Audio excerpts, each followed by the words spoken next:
Ethan Cole had grown used to solitude. For years, he lived in a small log cabin tucked against the snowy ridges of Arizona's mountains. He trapped, hunted, and traded pelts in nearby towns but never stayed long enough for anyone to know him. Winter nights were harsh, with winds howling through the pine forests like wolves. On this particular evening, the snow piled high, and the fire inside his cabin cracked with warmth. Ethan sat alone, mending a trap, when suddenly a heavy knock rattled the wooden door. Startled, he set aside his tools and listened. Another knock came, harder this time. When he opened the door, a blast of cold air rushed inside, carrying snowflakes that stung his face. Standing before him was a young Apache woman, wrapped in a thin blanket, shivering from head to toe. Her dark eyes met his, fierce yet filled with a quiet plea. She was clearly exhausted, cheeks flushed from the biting wind. Ethan froze for a moment, unsure what to do. He had seen Apache hunters at a distance before but never one so close, and never a woman traveling alone. Her lips trembled, and in a weak voice she whispered her name, Nellie. Without hesitation, Ethan stepped aside, motioning her inside. She entered quickly, her steps unsteady on the wooden floor. Ethan closed the door behind her and returned to the fire, adding another log to the flames. He brought her a chair and gestured for her to sit. She lowered herself cautiously, hands stretched toward the fire as if clinging to its life. Ethan ladled some stew from a pot hanging above the hearth, placed it in a tin bowl, and offered it to her. She hesitated, then accepted with a nod, eating in small, careful bites as if uncertain how long the food would last. The storm outside grew louder, wind battering the cabin walls. Snow hissed against the window shutters, and the air grew colder with each passing hour. Ethan sat across from her, observing in silence. He noticed her clothes were torn, her moccasins worn through, and her hair damp from melting snow. She said little, but her sharp gaze never left him. He assumed she was simply wary of strangers, especially one like him. Living alone on land her people once roamed freely, yet her eyes seemed to study more than his face. She watched how he moved, how he tended the fire, how he set aside food for her before taking his own portion. Hours passed with few words spoken. Ethan felt her presence was both strange and oddly natural, as though his cabin had always been meant to hold more than just him. He offered her blankets and cleared a space near the hearth where she could rest. She accepted,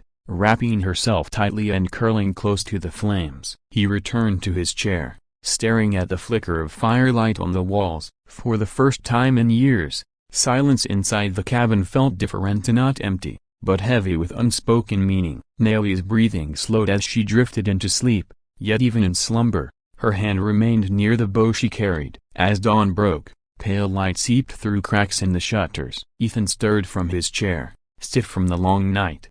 The storm had eased, though snow still blanketed the earth outside. He turned toward Nellie, expecting her to prepare to leave now that she was rested, but she did not rise quickly. Instead, she sat upright, her blanket slipping from her shoulders, and looked at him with a calm, steady expression. Ethan gave a small nod, thinking she might want food before heading on her way. But then, she lifted her hand and pointed at him. Her finger moved slowly, deliberately, before pressing against her chest. Ethan tilted his head, confused. She repeated the gesture, pointing at him, then herself, her voice low but firm. In broken English, she said words that struck him harder than any winter wind. "You a broken bar husband, me broken bar wife." For a moment, Ethan thought he had misheard her. He blinked, unsure whether she understood the meaning of what she had said. But her expression left no doubt. Her dark eyes held certainty, determination stronger than the storm outside. Ethan froze,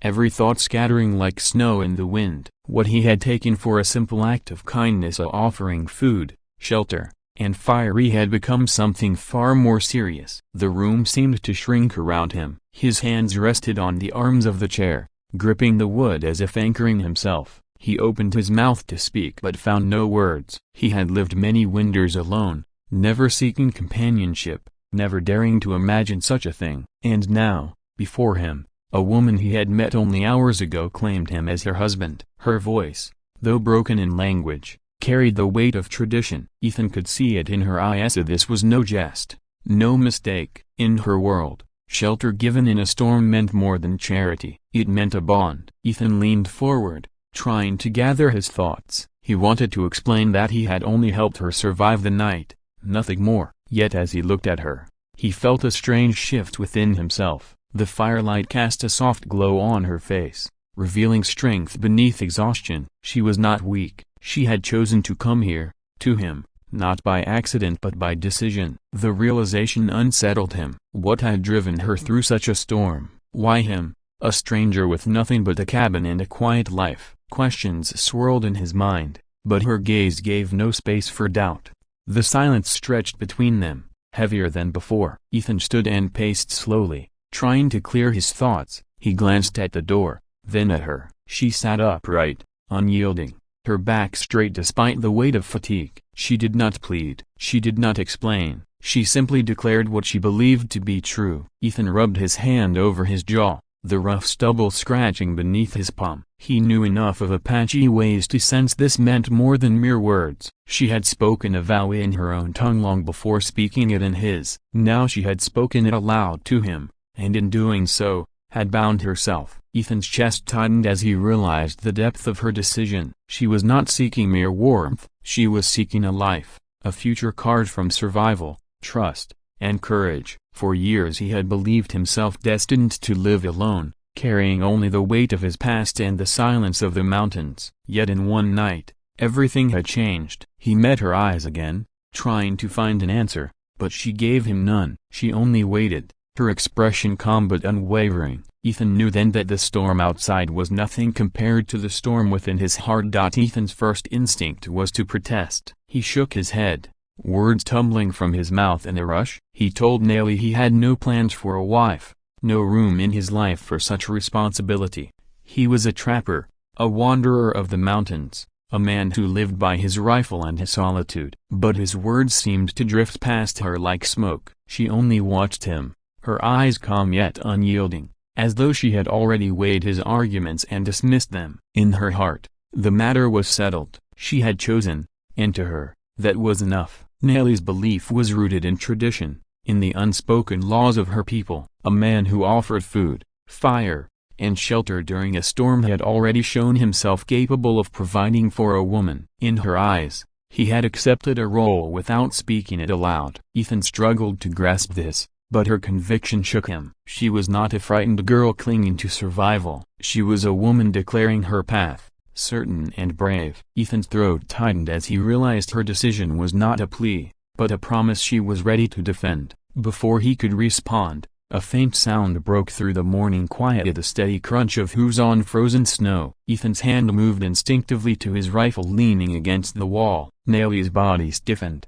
her gaze snapping toward the door. Shadows moved beyond the frosted window, dark figures riding toward the cabin. Ethan's gut told him who they were even before he saw their faces. These were not strangers passing through the storm. These were men sent to take her back, to force her into the arranged marriage she had fled. The storm outside had only delayed them. Now they had come. Ethan's mind raced. He had two choices: hand her over and wash his hands of her troubles, or stand with her and bring their wrath upon himself. He turned toward her, ready to tell her to hide, but Nellie was already moving. She seized her bow, strung an arrow with steady hands, and stood tall beside him. Fire lit her dark eyes, stronger than the blaze in the hearth. She was not asking for his protection, she was demanding her freedom, and if she had to fight for it, she would. Ethan swallowed hard, feeling the weight of her courage press against him. The knock on the door came like thunder, sharp and commanding.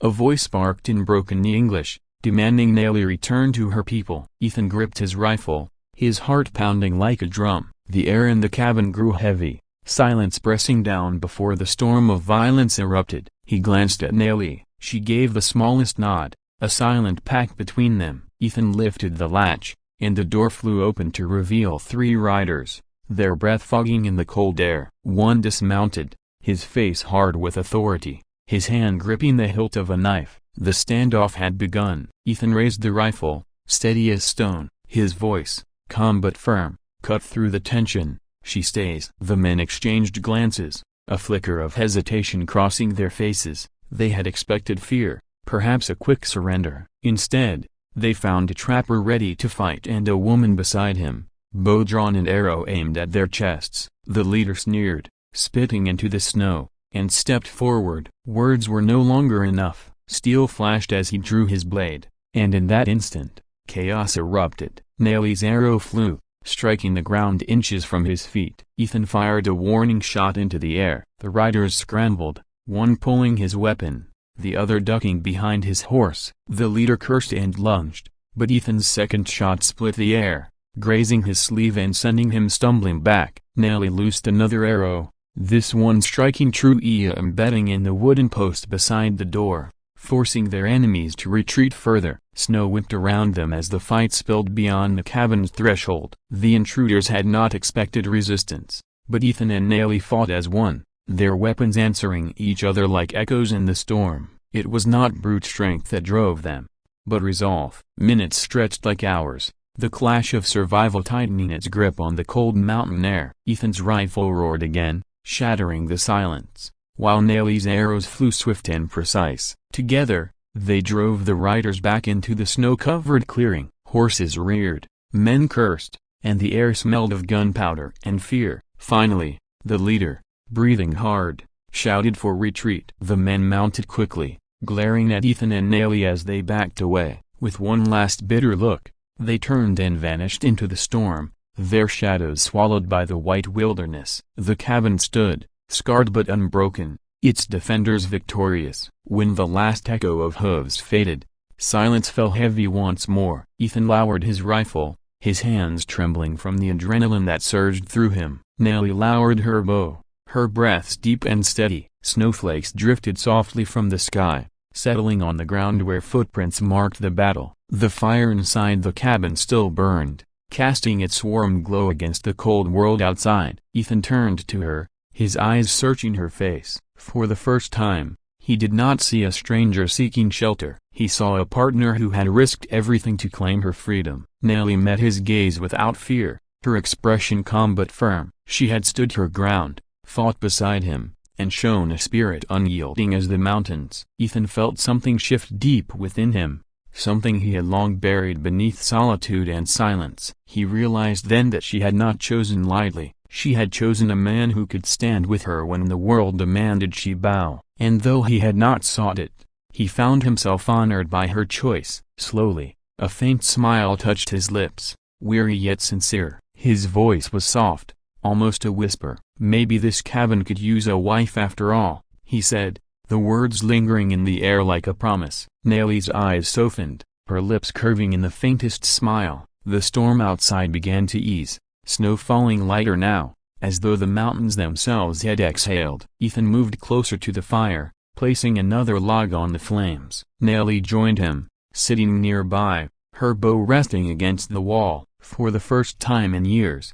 Ethan did not feel the weight of emptiness pressing against him. Instead, the cabin felt fuller, warmer, alive with something stronger than mere survival. That night, as the fire crackled and the storm quieted, Ethan lay awake, listening to the steady rhythm of Nelly's breathing. He thought of the life he had built alone and the life that might now be built together. The path ahead was uncertain, filled with challenges he could not yet imagine, but as he stared into the glowing embers, he knew one truth with certainty: the woman beside him was no longer a stranger. She was his partner, his equal, his chosen companion. And in that quiet cabin, surrounded by snow and silence, their story had only just begun.